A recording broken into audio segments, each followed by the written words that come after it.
live. Let me blast this out real quick. Not a very formal intro. Is this thing on? Bring 'em out. Can y'all hear me? Bring them out. Bring them out. Here we go.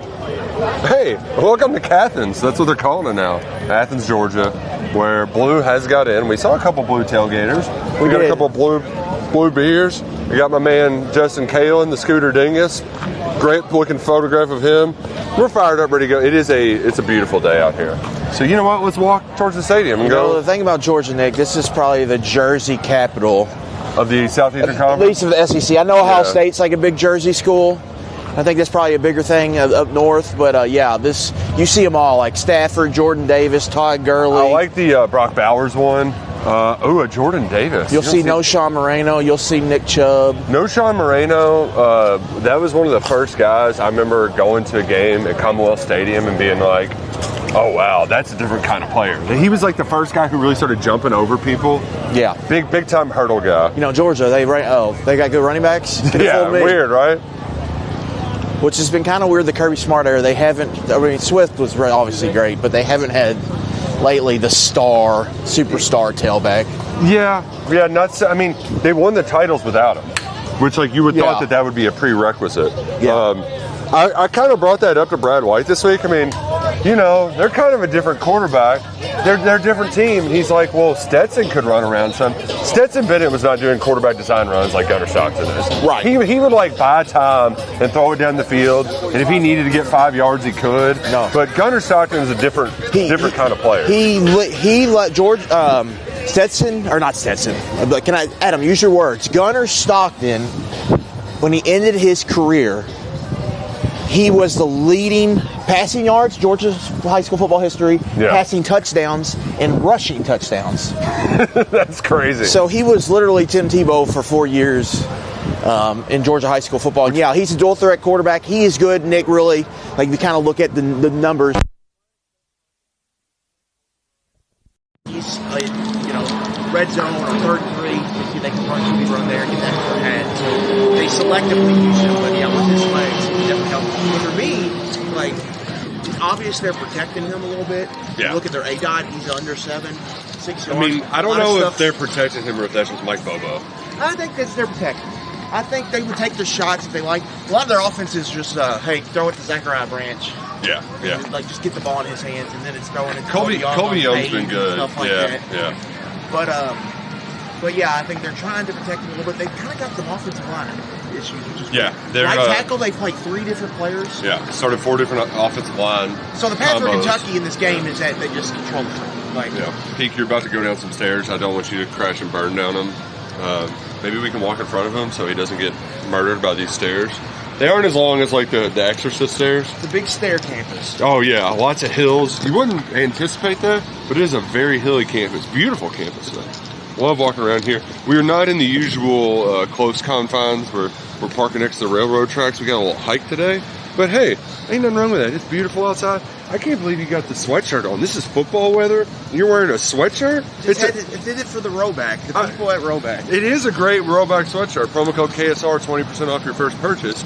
But like, man, I thought you were Mr. Football Weather guy. Like, give me the cold weather. Look at me. I'm a tough guy. And you're wearing long sleeves and long pants? I'm with my Dusty Baker face.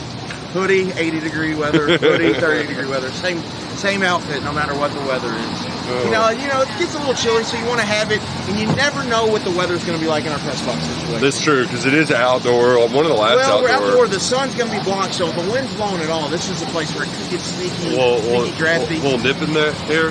This is the time of year, Nick. You never know what the AC situation is going to be in the place. Yeah. It could be blasting. It could be off. It could be hot or cold. That's true. And shout out Rowback. This is not even like wearing a hoodie. That's true. Very thin, but it's warm if you want to feel warm. Speaking of warm, at Mark Stoops, people just got really pissed off yesterday. It's like I feel like you have these moments whenever there's like a hot seat situation. You knew this was coming, you just didn't think it would be this fast. And you didn't know how it would manifest either. And it manifested yesterday in the form of an Alan Cutler regurgitation of a report that like was talked about 100,000 times. I'm exaggerating, but we went over this quite a bit like a year ago. And if you listen to 11 personnel, that wasn't news to you. Yeah. We go this. Where do we go? We'll just go this way. All right, let's go this way. Walking and talking. Yeah, there's a football stadium around here somewhere. Maybe we go that way. That way looks more promising. Yeah, that probably looks more like it. There's not a lot of people up there, and there's a hill. And we don't. Got a little jersey. Look, you're even selling jerseys here with the names. Oh yeah. But as like I said, you listen to personnel. We all knew about this conversation. I think the funny part of it is that like everybody now was just like, "Can you believe Mitch wouldn't do that?" And it's like Stoops, like that was only mentioned because he needed leverage to change his NIL situation. He was pissed about all the fundraising. Was it a thing where he would have taken, $20 million on the dollar? Yeah, he wasn't going to do that. He was wanting 95 cents on the dollar, the bare minimum. Yeah, so like this isn't Ryan Lemon negotiating for doggy treats, Like, so again, and the thing with the buyout, Nick, that I think people are starting to understand it, but people don't read contracts. They don't know. They see everyone else can hire a coach. But it's a very, very, very unique setup that Jimmy Sexton wrote in here. Yeah. Which is pretty much like 60, there's no real buyouts like this, which is kind of unique. Why would Kentucky?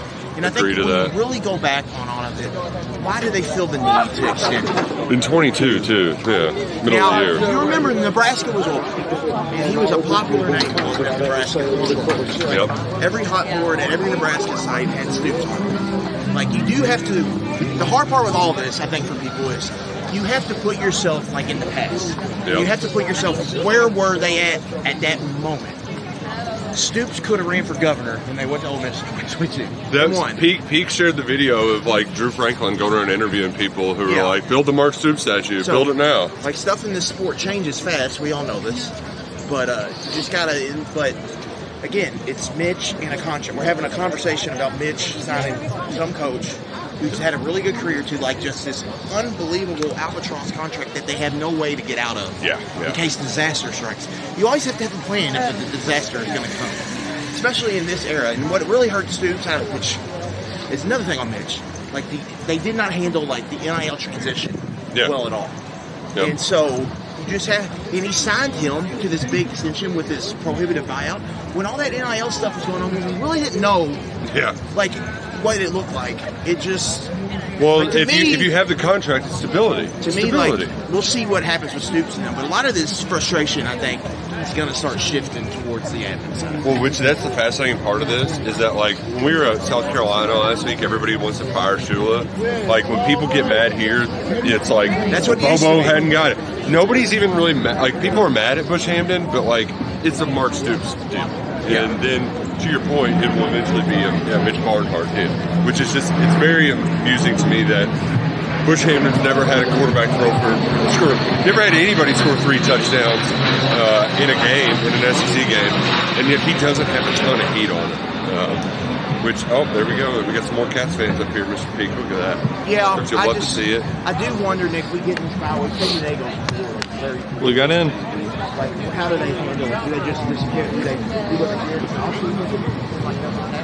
did? Go Cats. Go Cats. We want to go down there. We want to walk. I feel like we got to walk down the steps to get around. Let's go over to the city. The Tate Center. What? More like the Tate Center, am I right? Yeah. That's a funny word. Are we allowed to say that word?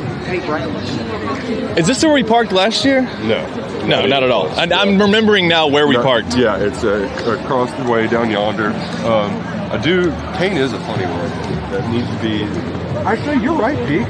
We did get a close spot. Look, where they were pulling right by the library or the bookstore. I remember parking by a library. And we were right next to the catwalk, I think. Hey, remember when I hung out with Tom Crean down here? Yes, 21. People forget that Tom Crean he was walking by himself. Yeah, just walking around having a good time. Who's their coach now? Mike White. Oh, no, he's the Florida coach. Mike White coaches at Florida. No, he's a Gainesville Gator. Yes.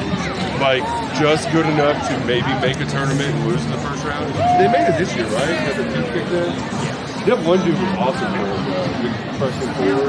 It's almost like Georgia obviously was not the most invested in basketball because so it's almost a good place for Mike White because expectations aren't. Yeah, right. And he's not a terrible coach, right? But the ceiling's not very high.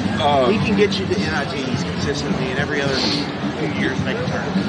Yeah, be competitive, not embarrassing. I've been to a game at Segment, and I think the Cats might have even lost it. Yeah, it was, who knows? I don't know. This is probably like 2017-ish, give or take. My sister was living in Columbia at the time, and I drove over thinking that it was a short drive. Not as short as I thought. Not as short as I thought.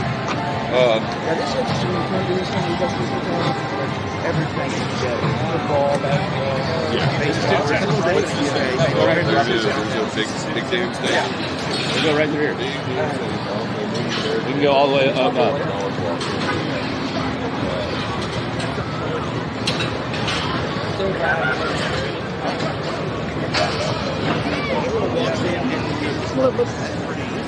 We don't really like that anywhere else that I've heard.